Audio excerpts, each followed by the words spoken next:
sei como é que tudo acontece. Eu sei que a gente esquece, mas gosto de imaginar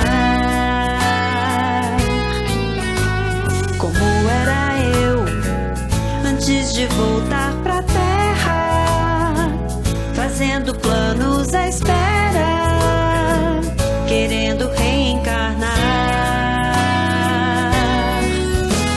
Papai e mamãe, conforme combinado, já tinham aqui se reencontrado, querendo casar, sonhando dias de paz.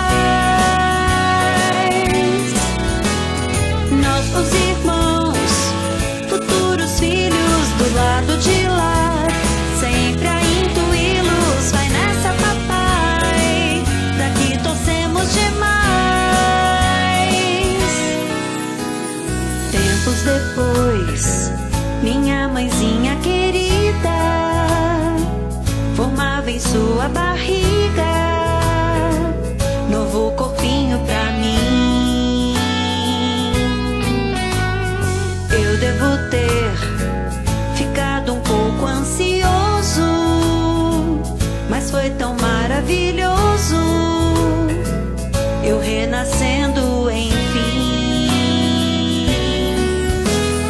Hoje aqui estamos lado a lado, tudo se deu como foi planejado. Família é meu lar, é sempre o melhor lugar. Hoje aqui estamos lado a lado, tudo se deu como foi planejado. Família é meu lar, é sempre o melhor lugar.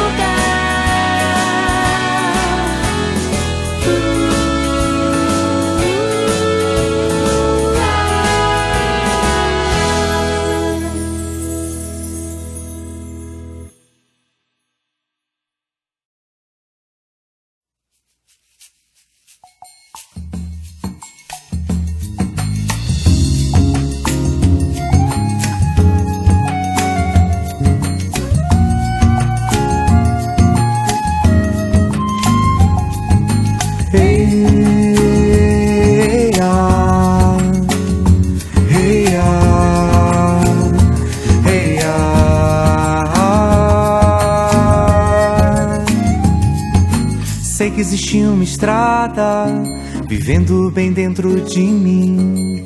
Ela é bem movimentada, vive cheia e não tem fim. Uma estrada diferente, passo nela o dia inteiro. Não tem placa nem sinal, nem carro ou letreiro. Quero ver se adivinha essa grande engrenagem. Todo mundo aqui tem uma, caminho para a divindade. Muito fácil descobrir essa grande informação. É a ponte que nos liga a cabeça ao coração.